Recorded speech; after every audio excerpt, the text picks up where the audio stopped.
Hello, everybody. Welcome back. My name is Dan Russo. With me today, Sean RYDER. I was actually expecting that to be the longer version of the intro, so that's why I was like, wait a second, this is the short version. Anyway, you are listening, watching, and spending time with Under the Covers. Thank you so much for spending your Sunday afternoon, or if you're watching this on the replay, your whatever it is in your part of the world, whatever time it is. Thank you. We do this every Sunday where we have a local or sometimes not so local artist come in, play a couple of tunes, chat about music, what they're going on, what they're going through, how they've been spending their pandemic time, how they've been spending their music time, and how basically to kind of encourage other people to be as creative as possible as we kind of all spend this time apart, but yet all in the same mix. Sean, how are you this morning? What is going on? I'm doing very well, thank you. It's lovely weather weekend. I'm trying to get as much time outside. Delighted to be here with you today. Delighted to play some music again. Yeah, thank you so much for being here. And speaking of playing music, you had a show yesterday. I did. Like a real show with real people. How did that happen? Like what? How was that? Was it like one of those out of body experiences? Was it one of those situations where you were like, I can't believe this is happening. This is amazing. So it was a wonderful experience. I had a bit of a snafu, shaking off the rust and everything like that. So how it happened is there's a wonderful barbecue place in a couple towns north of me in Sterling called Meadowbrook Orchards, and they decided to host a apple blossom festival. So barbecue, hay rides, kids, things like that. All outdoors, socially distanced, masked up, things like that. So it's like an outdoor eating kind of place. Nice. But, just a sort of celebration of the spring, if you will. And so they asked me to come and play for a couple of hours in the corner of this beautiful back tent that they have that overlooks the apple orchard. Mm-hmm. And then they had another fellow in to play after I was done. And it was so good to get out there and play again. I haven't played a live show since... basically since last summer, and it was nice. It was nice. Yeah, and from what I remember, from what I've seen, you actually had a pretty active summer, at least in the outdoor kind of show venue, let's call it even, of performance, and that's kind of amazing. And I feel like a lot of people.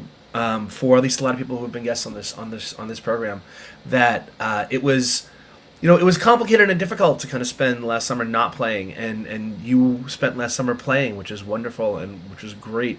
Can you talk a little bit about that experience? How that kind of I guess the mentality about doing that kind of thing. So last summer's shows were all very weird, but they happened, and so I'm grateful for that. So every show that I played was outdoors. Every show that I played, I was 20 plus feet away from the audience. I was masked up, loading in and loading out, about as far as you could be away from the audience and still try to engage with them. I felt more like when I was doing solo shows, I felt more like the acoustic guy on the other side of the parking lot. Right. As opposed to a performer, like interacting with the crowd. Mm-hmm. We did have a couple of full band shows, and that was fun as well.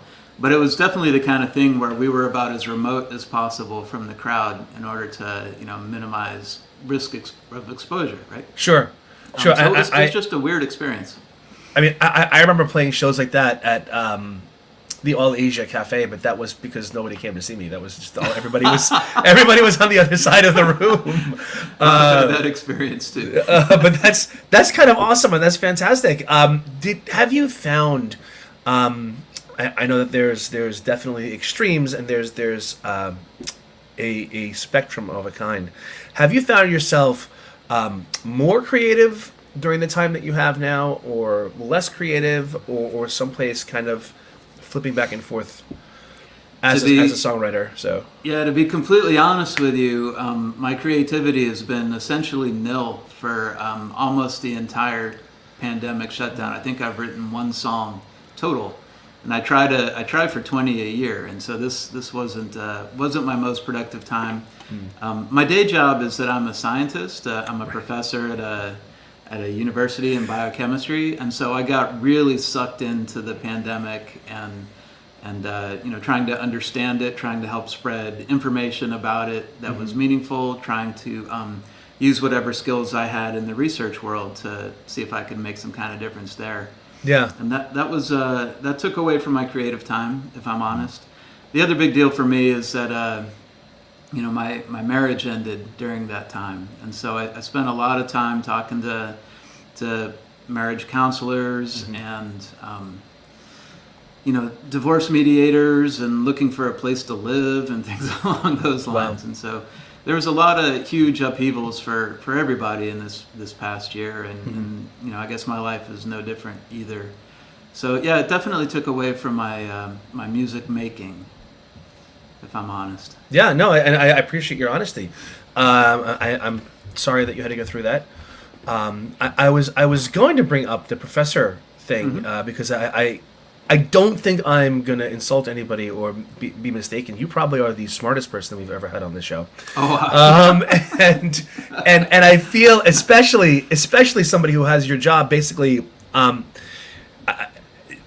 but when people talk about the experts about this kind of stuff, that's you. That's kind of amazing to me that that you are one of those people who can make the advisory or can kind of inform people, can kind of talking about not just being a teacher during the pandemic, but an expert during the pandemic. That's the next level of stress, anxiety, work with a capital W. Everyone's favorite four-letter word. And so like that whole thing it's unbalancing, I guess is the right word I'm looking for, I think. It was so I don't know about being the smartest guy I've ever had on here. I tell people that the PhD stands for fully qualified to do dumb things. Right. So I live that mantra for sure.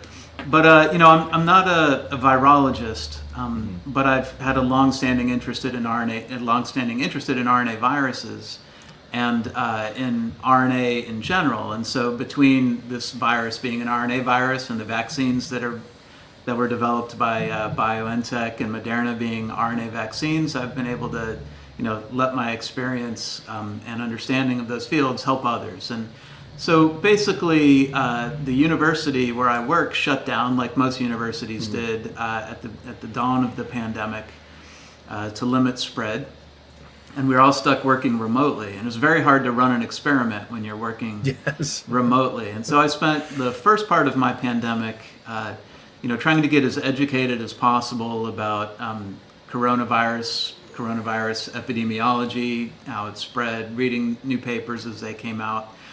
And then as more and more data started to roll in from people that had been infected with the virus and getting the virus genome sequenced over and over and over again, I used a little bit of my understanding and skills in bioinformatics to sort of mine into that data set and try to see if, sitting from my easy chair in my living room, could I learn something useful that would be helpful for people that were, in the trenches. And so I played that game for a little while, and then slowly but surely the lab started to open up in a limited capacity, and I had to learn how to teach PhD students and med students via Zoom and things along those lines. And so there was a whole lot of adapting that had to go on. But I think spreading information rather than misinformation, I figured was a role for the likes of me, at least in the early phases of the pandemic. Yeah, that's awesome. Now I'm a language teacher, and languages are a lot easier to do over Zoom than experiments. And I feel like in the whole process of learning how, basically reteaching yourself how to teach through this technology, through all the stuff that you normally would do in a class. I mean, I have 7th and 8th graders, and although they are completely different animals than PhD students, it would not surprise me if at least some of the process was similar. And so right. And so it's kind of like this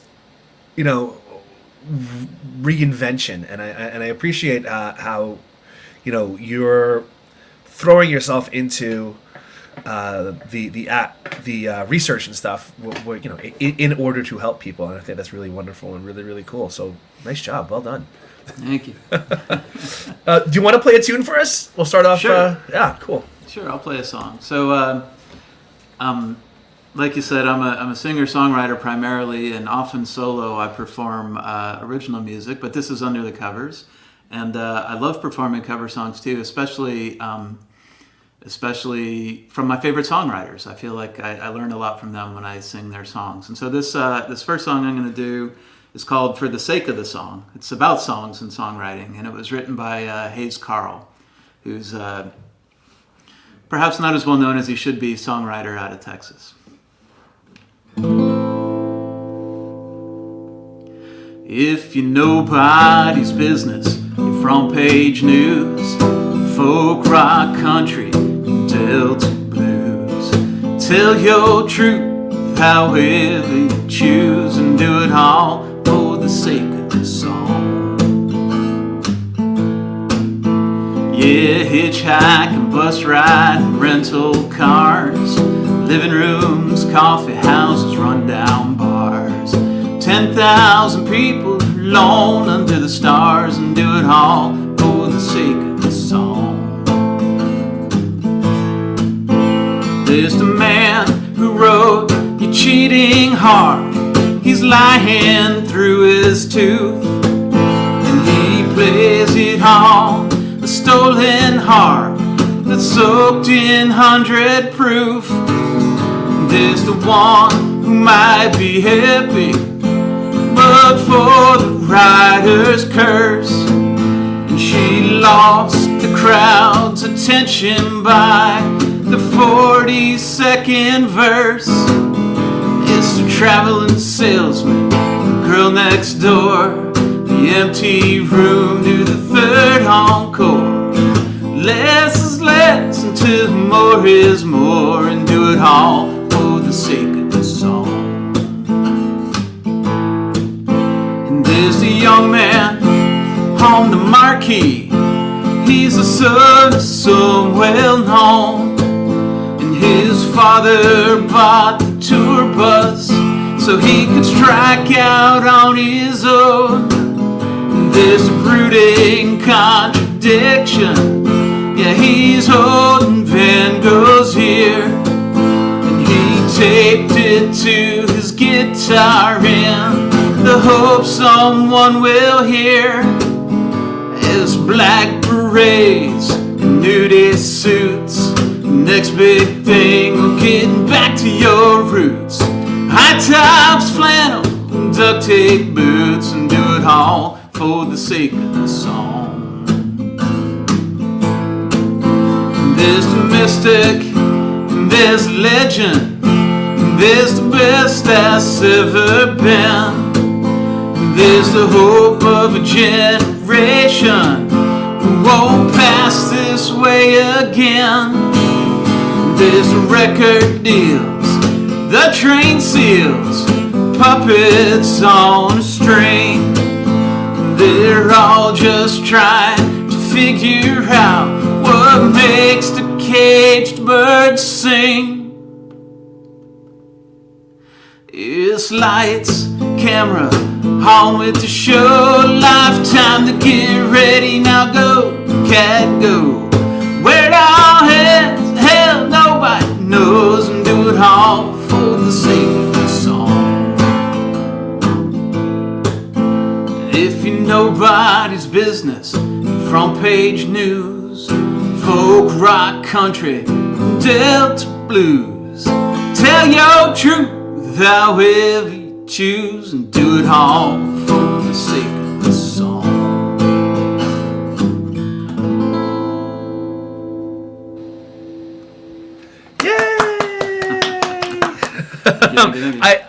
I was gonna say that isn't it nice to hear applause again, but you just had it yesterday. That's so exciting. So if you guys are watching, whether you're watching on YouTube or on Facebook, first of all, thank you. Second of all, I've been posting at the bottom of the screen right here. Sean's website is right here, and also if you are on Facebook, please make sure you follow Sean Ryder Music and find out all the new and interesting stuff going on in the world of Sean. This is great. And you, who was that again? That was Hayes Carl. Hayes Carl. That's awesome. And one of my favorite things about this kind of this show is finding new singers and songwriters, not just people like yourself who are guests on the show, but who you listen to and who you're inspired by and who kind of like can kind of trickle down into your songs. I was listening to your one of your recent songs, and I heard a lot of if I took a little Tom Waits and a little Radiohead, I think, and I kind of like smashed it together. Is that am I on the right path there? With absolutely. I was totally addicted to Radiohead for many, many, many years. Still am, if I'm honest. But Tom Waits, he's amazing. Just amazing. Yeah, he's great. No, your songs, I really enjoyed your songs too. When creativity is such a weird thing that it often comes in like spurts and then nothing. And you mentioned that you like to write about 20 songs a year. Was that a decision you made, like on one of those New Year's resolutions? I'm going to write 20 songs this year, or was it kind of like through something else? How did that come about? So my main entree into songwriting and making it a process for me was through this annual challenge called February is Album Writing Month, or FALM. Yep. And so that challenge is to do 14 songs in 28 days. And so that got me started. And so it felt like if I could bang out 14 in February, I ought to be able to do at least 6 the whole rest of the year. Everything else. And so I've been trying to do that ever since. The 14 and 28 days is a lot of fun because it's a really nurturing community. There's like a forum, there's a website, and we share our music with each other, and we listen to each other and comment, and it's huge, and it's global, and it's the only rule is that positive reinforcement only. Yeah. And so it was really supportive, and there's this old saying that if you want to make a really good pot, like if you're a potter and you want to make a really good pot working with clay, you can either spend 1,000 hours working on that one pot to make it perfect, or you can spend an equivalent amount of time making hundreds of pots, and somewhere in there you'll find the one that's perfect. And so that's sort of been my philosophy with songwriting. I write a lot of terrible songs every year. And every so often I get one that I actually like, and then I'm like, yes. Yes, exactly. Oh, that's so awesome. I tried that one year, the February writing month, and I ended up with 12, but the songs were long enough that I got over the 35-minute. And it was, in fact, I had 11 and I was 2 minutes short, and I'm like, what can I write a 2-minute song about? And so I wrote a love song in Latin. And I was like, it was just enough to get me over the 35 minutes. But yeah, exactly what you're saying. Of those songs, I actually was looking at the list. This was I want to say it was like 2009 or something. So this is a while ago, and of the songs on that list, I think I remember how to play like 3 of them. Yep. And I like one of them, I think, or something along the lines of that. Do you find yourself kind of, not throwing out, but kind of ignoring some and playing others more? Where would you think the percentages probably would be? And I feel like I know the answer, but I want to hear it. I feel like if I get 2 or 3 good songs out of the experience, then I'm super happy with myself. Some of them are intentionally throwaway, like I'm writing to some ridiculous prompt, and I know it's going to be like a joke song, and so I do it, and I have fun, and I laugh, and it's a good time. Yeah. But sometimes I'm writing seriously, and I'm like, I'm just not feeling it, right? And so I can either get stuck on that and try to improve it and spend like a whole week on it, or I can just let it go and go on to the next song and hope that one's better. And so a lot of that happens. And then there's songs that I keep and I like them at first, and I'm out there and I'm performing them, and the more I perform them, the less I like them. Yeah. And so then they get sort of cut. I've got this sort of backlog of songs that I've written over the past few years. that I've been meaning to record, but just haven't. And then this past year, 2020, was the first year I didn't participate, or 2021, honestly, I didn't participate in FOM this year, and I felt a little guilty about it, but it was just so busy with work and getting back into life and whatnot that I couldn't do it.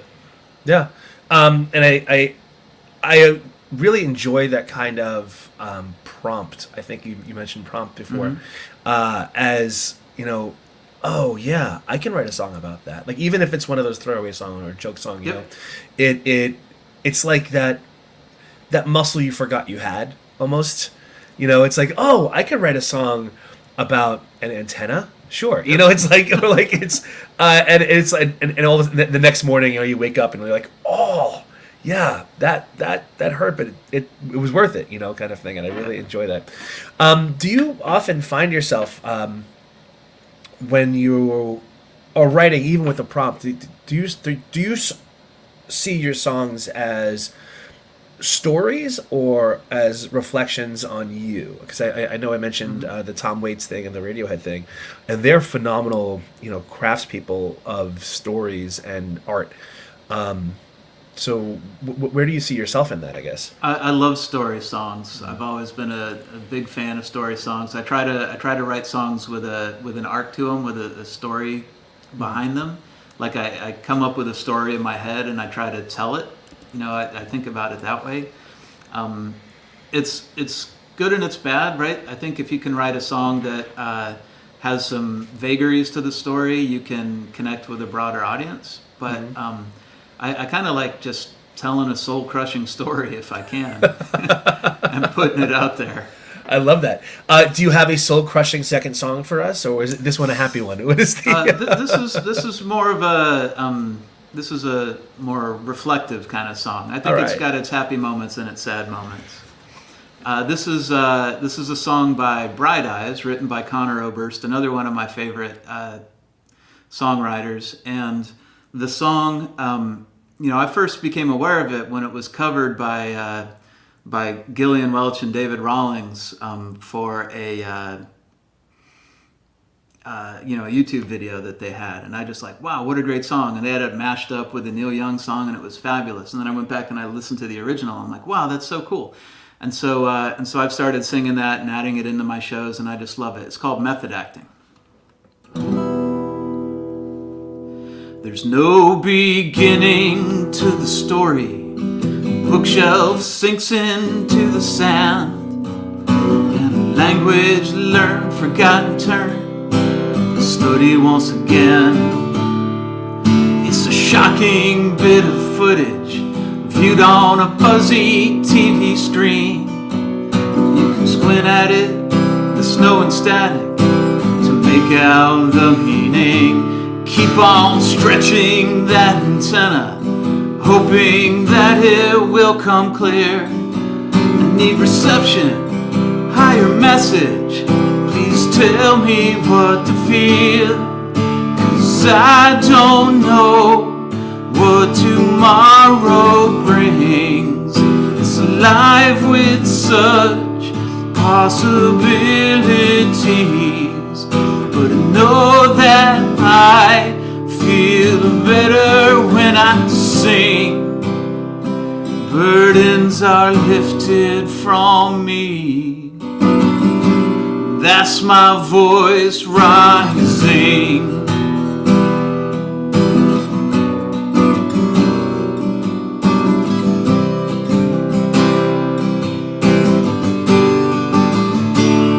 So Michael, keep the tape rolling. I'll keep strumming my guitar. I need a record of my failure. I must document my love. I sat too long in my silence. I've grown too old in my pain to shed this skin and be born again. It starts with an ending. So thank you, friends, for the times we shared. Love stays with me like sunlight and air. Though I truly wish I could keep hanging around here, my joy is covering me, soon I will disappear.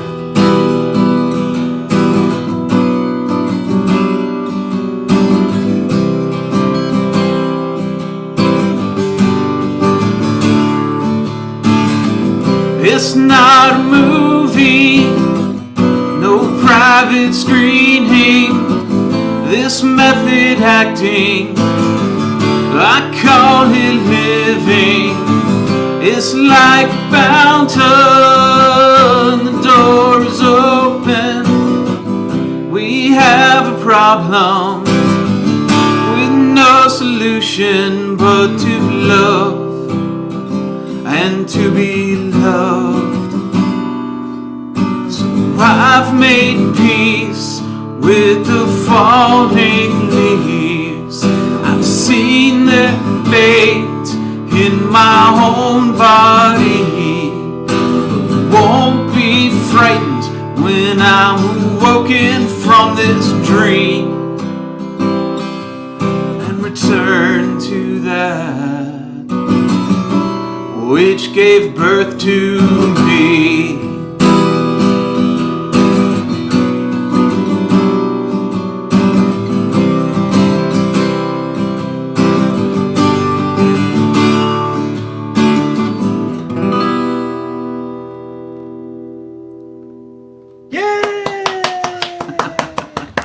Oh, that was awesome. I love that. That was Bright Eyes, you said, right? Yes, sir. Connor Oberst. That's awesome.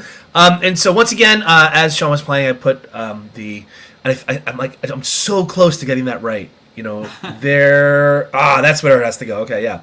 You know, you kind of veer off in the backwards. Sean Ryder Music, please check out. And also in the chat, I also put the Spotify link to Sean's music. And if you please get a chance, either do it right now while you're sitting at your computer or on your phone, or do it later if you're watching this on the replay, whether it's on YouTube or Facebook, please give Sean a like, a follow. Also this show as well, if you haven't already. Please like and follow it on Facebook and YouTube. That's how we get to kind of game the algorithm. It's the ultimate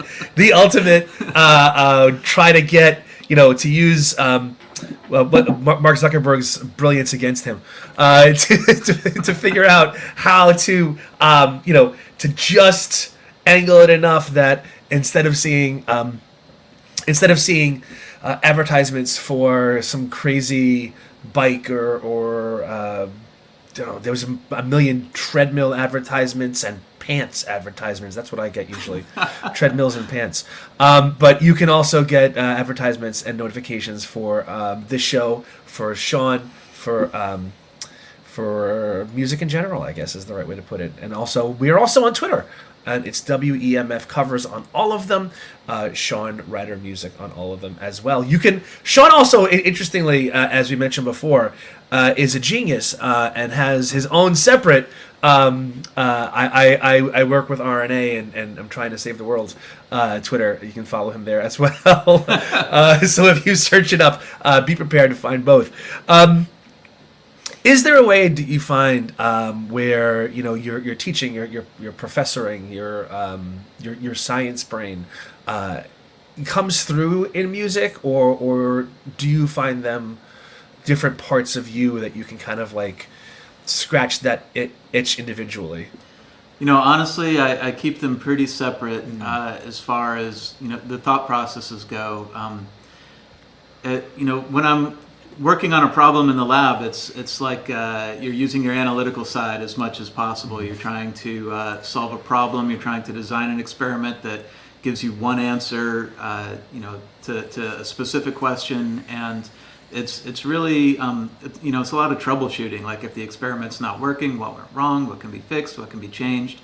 When I'm writing music, I try to let that all go. I try to live in the moment a little bit more and sort of experience the feelings that I may have bottled up or not expressed. When I focus my brain on solving some problem. I try to find a story and run with it. To me, it's a little bit, it's quite a bit different, the whole process behind the two. And it may just be my personal experience. I know that there's people out there that are very analytical about how they write songs, like song structure and format, chord progressions, harmonizing, things along those lines. I haven't gone that way, I guess, with my own writing. Mm-hmm. And is there is there like a favorite experiment? You're like, oh, I can't wait till I get to December or whatever it is when I get to do this in your teaching. Yeah, so the kind of experiments that my lab is doing these days involves using this thing called Crispr, which has been through the news a while ago. Yeah, I've read about that.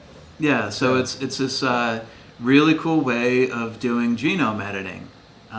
What's interesting about it is it's an enzyme that's made by certain kinds of bacteria, and it was discovered by yogurt companies because they kept having bacteria cultures that they needed to make their yogurt just completely crash. And they were trying to figure out why some cultures didn't crash and other cultures did. And they discovered that this CRISPR system is the basis for protecting some bacterial cultures from bacterial infecting viruses called bacteriophages. So long story short, somebody way cleverer than me figured out how to turn this enzyme into something we can use to cut DNA just about anywhere we want to. And that lets us make mutations in just about any organism that we can work with. And so my lab studies this small invertebrate worm. And we do that because it's a lovely animal for studying developmental biology, so how organs form, how tissues form. One of the neat things about it is it's totally see-through, so like you can watch things developing in live animals under a microscope. And so we're really excited about making new mutants that affect how development happens, try to figure out the wiring diagram of this animal. What is it that causes, I'm specifically interested in the germline. What causes the germline to form? What's the basis for saving cells in the next generation that can go on to make a whole nother generation, and so on and so forth. And so that's what I'm excited to get back to doing in the lab. That's awesome. That's so fascinating. I love that, and I'm thinking to myself, do I make an X-Man joke or not? I'm trying to figure out. but well, no, and I love that, and I find that so fascinating and so interesting. That first of all, that it's possible. Second of all, that it's that step of things that were formerly science fiction are now becoming science fact, and I find that is such a neat. It's such a neat timeline when people's brains and energies and the actual time you have to spend in a lab to do that are spent on things like that, and I find that just amazing and fantastic. You're not wrong at all about the science fiction thing, right? So I study small invertebrate animals, but there was this huge scandal before the pandemic, a couple years before the pandemic, end of 2017, where a lab in China used this technology to modify human embryos, and it caused a global outcry among scientists. And I ended up writing an opinion piece about it, and using Twitter. Twitter got me in trouble, so I was putting my clear, strong negative thoughts about using this technology on people on Twitter, and I ended up spending about a month of my life talking to journalists, reporters, about what happened and how this was possible and what safeguards can be put in place to combat it. And it's still fun to talk about this stuff, and I was asked to speak at a National Honor Society induction ceremony a couple weeks ago. Again, like this, via Zoom with webcams and all that stuff. But that was the topic that most of the students were interested in, the sort of ethics of genome editing and genome modification. And I think that's a real conversation that needs to keep happening. It's not to quote Jeff Goldblum, but they asked if they could, not if they should.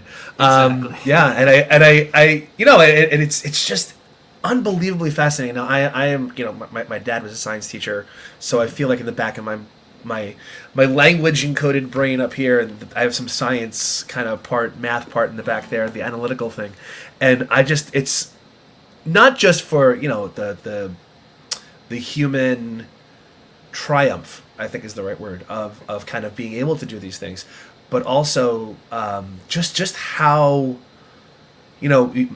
talk about sometimes general things, people are interested in. But when you get down like to the real specifics, and I find that to me is the fascinating part, that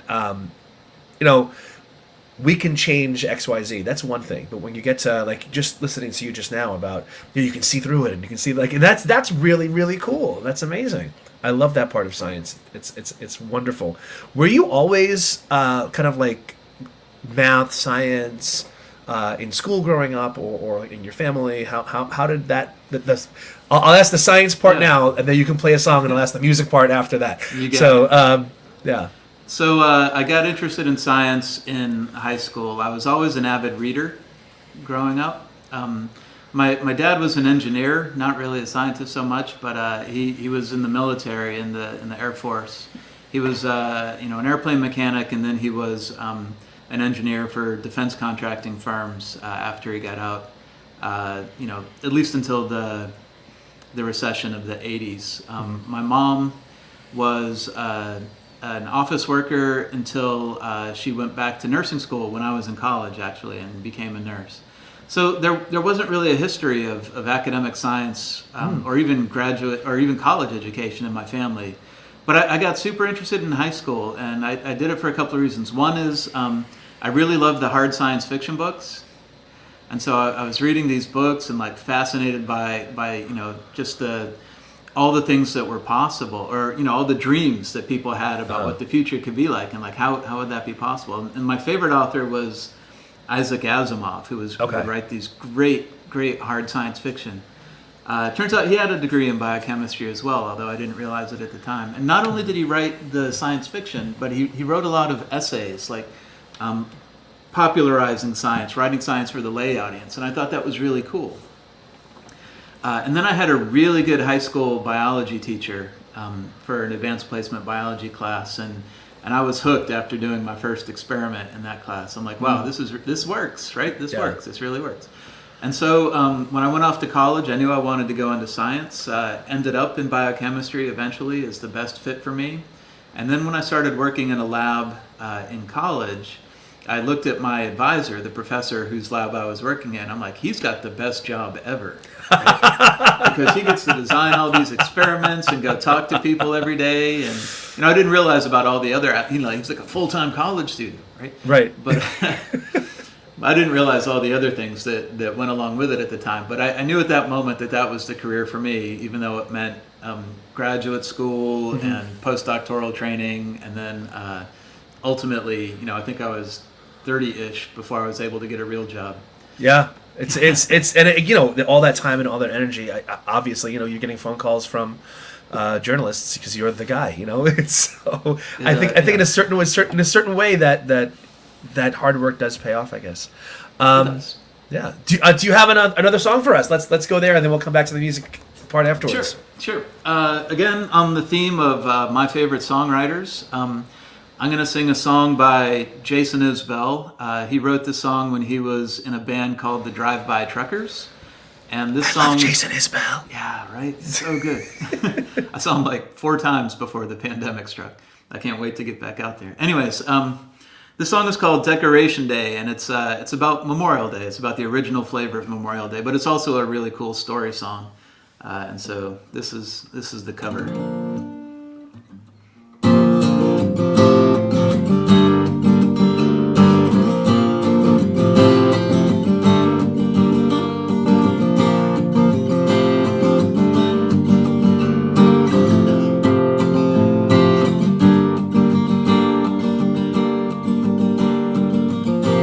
Decoration Day, I've got a mind roll a stone on his grave. What would he say? Keeping me down, boy, won't keep you away. It's Decoration Day. I knew the hill boys had put him away. My daddy, he wasn't afraid. Said we'll fight till the last Lawson's last living day. I never knew how it all got started. Problem with Holland before we were born. I don't know the name of that boy we tied down. Beat till he just couldn't walk anymore. I know the caliber in Daddy's chest. I know Holland Hill drives. The state let him go, so I guess it was best. 'Cause nobody needs all his Lawsons alive. Daddy said one of the boys had come by, along the man's favorite son. Said beat him real good, but don't dare let him die. If you see Holland Hill run. I said they ain't give us trouble no more. We ain't brought down on ourselves. With a chain to my back and my ear to the floor, I'll send all them hill boys to hell. Yes, I'll send all them hill boys to hell.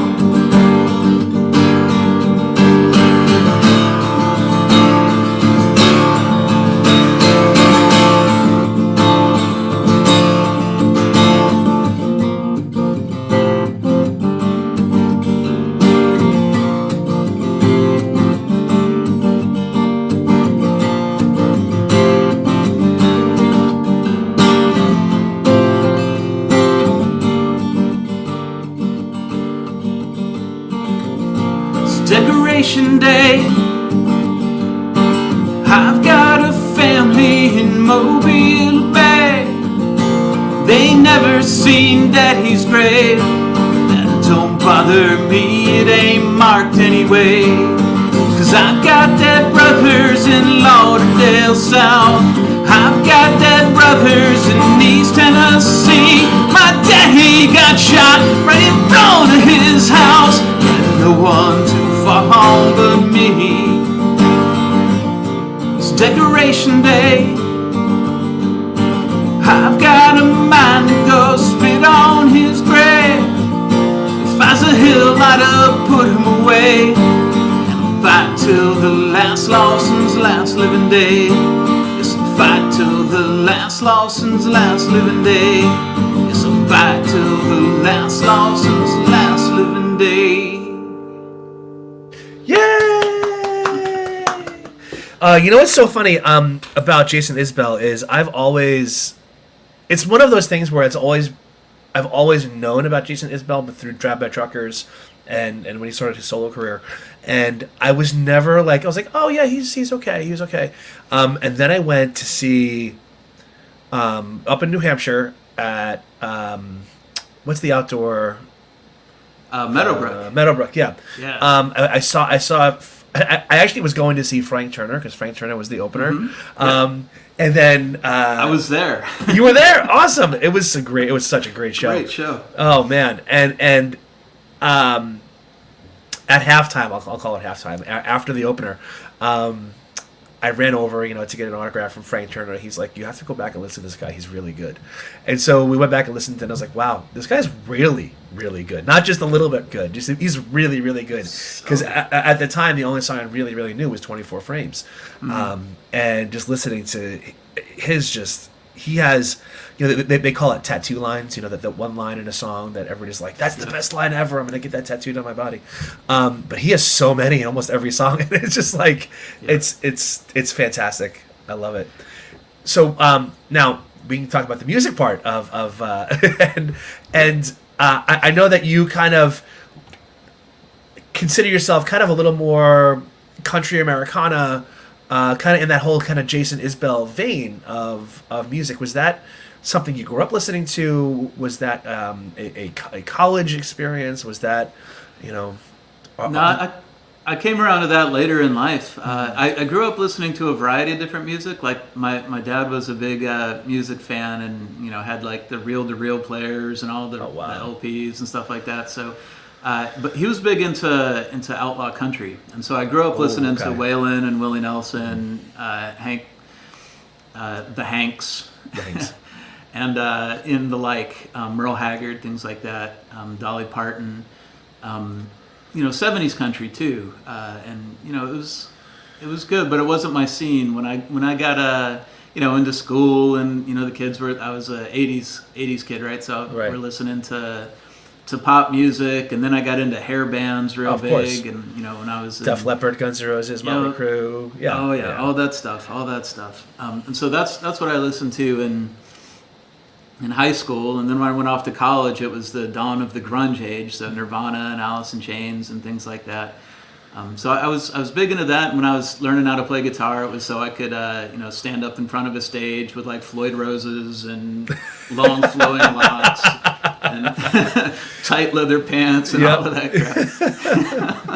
crap. Spinning upside down as the It wasn't really until and then I went through like the Radiohead phase, like when I was in grad school, and past that when I was really into I can't even really define their music. It was sort of just soundscapes and lots of interesting instrumentation, and it just really blew my mind. And so I listened to that almost exclusively for a while. And I didn't come back into songwriters, folk music, singer-songwriters, Americana, until sort of this new folk phase. New folk. I like that. So. It wasn't until I was in, probably my late 30s that I really got back into this. And Jason, the Civil Wars were probably my first entree back into this flavor of music, right? I saw one of their YouTube videos, and I was just blown away. Like, the chemistry between the two of them was amazing. The songs were amazing.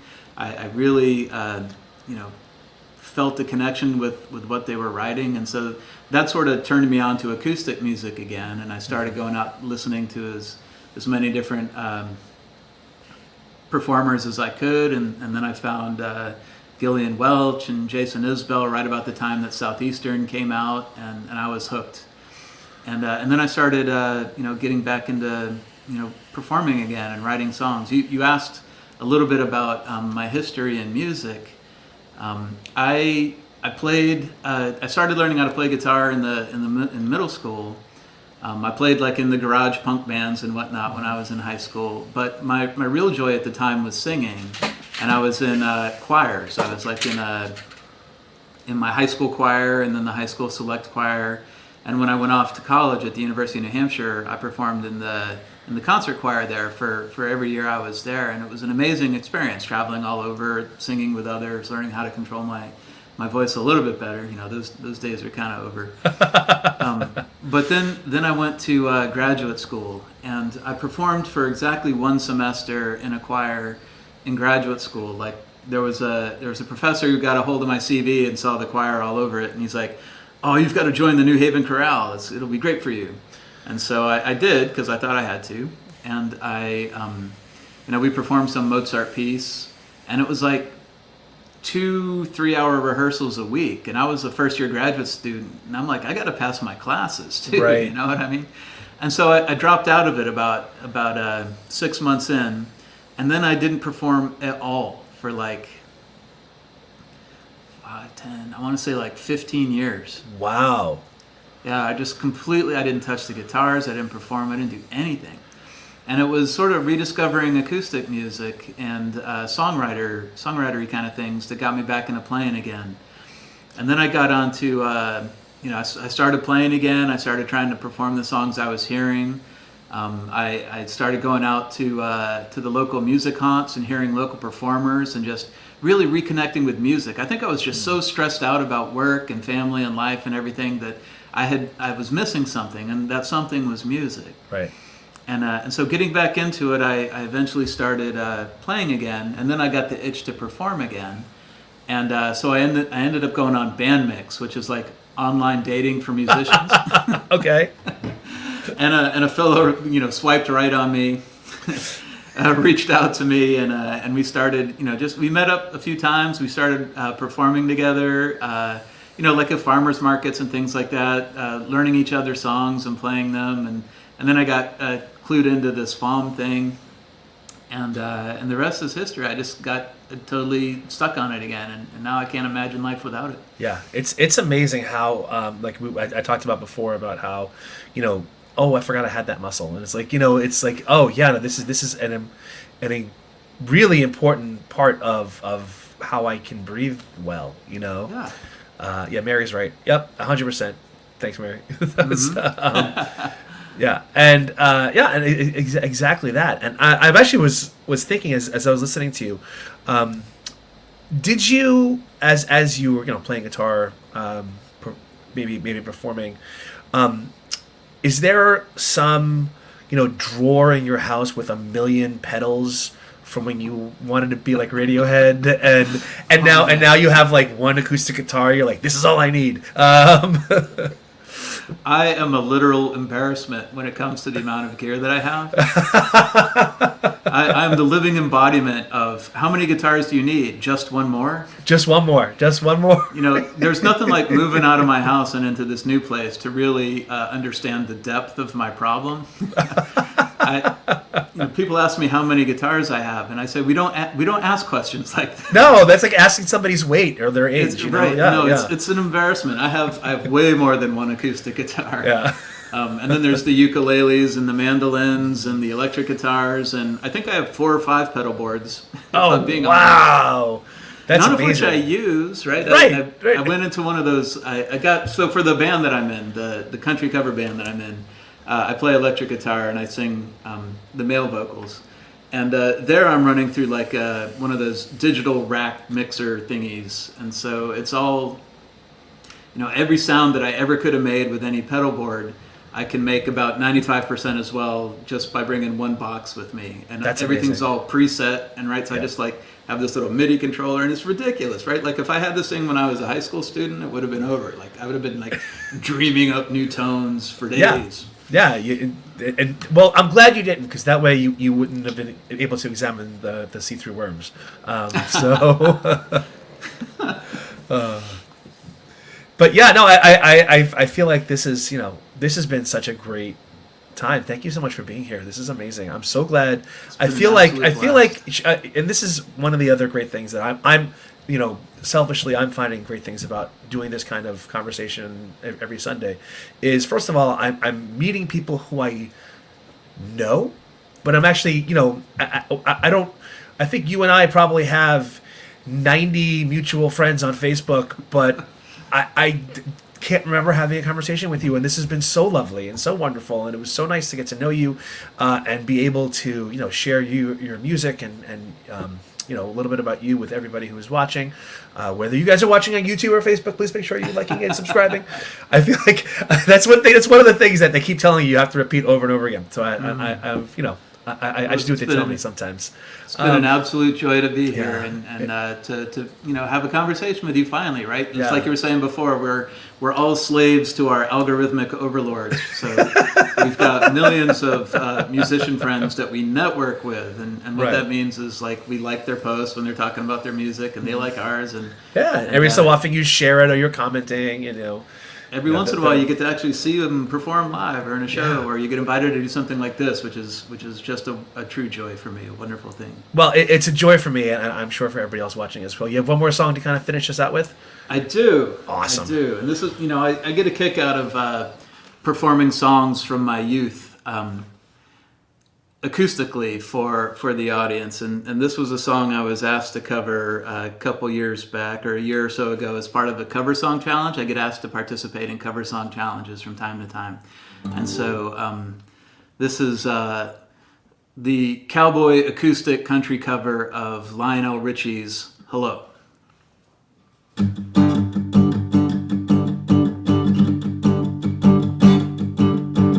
Been alone with you inside my mind. In my dreams I've kissed your lips 1,000 times. Sometimes I see you pass outside my door. Hello, is it me you're looking for? I can see it in your eyes, I can see it in your smile. You're all I've ever wanted. My arms are open wide, 'cause you know just what to say, and you know just what to do. I wanna tell you so much. I love you.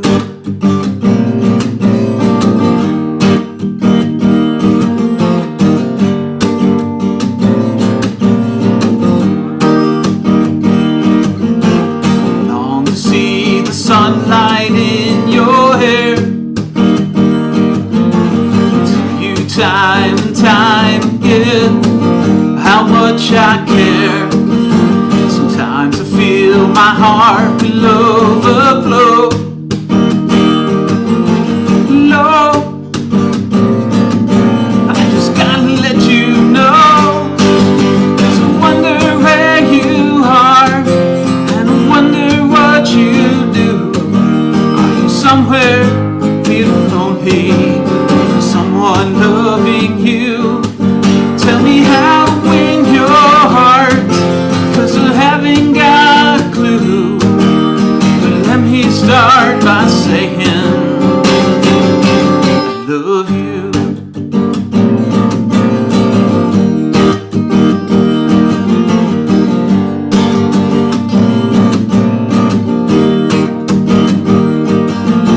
So I wonder where you are, and I wonder what you do. Are you somewhere feeling lonely? Or someone loving you? Tell me how to win your heart, 'cause I haven't got a clue. Let me start by saying I love you.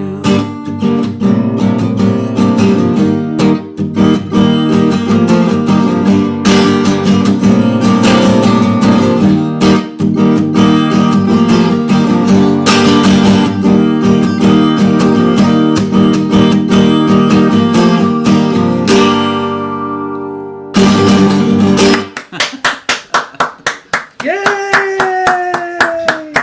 Oh, that was great. That was awesome, Sean. Thank you so much. I don't think I'll ever listen to Lionel Richie again the same way. I feel like this is how the song goes now. No, this is how the song goes now. You didn't ruin it. It's great. But this is so wonderful. Thank you so much for spending your time today. Thank you everybody who was watching on Facebook or YouTube. For those of you guys watching during, after, you're all awesome, and I really appreciate each and every one of you. We'll be back next Sunday, I think, unless it rains on Saturday. If it rains on Saturday, we won't be here on Sunday. But if it doesn't rain on Saturday, we'll be here next Sunday. I don't know where my calendar is, so I can't tell you who the guest is right now. Oh, foiled again.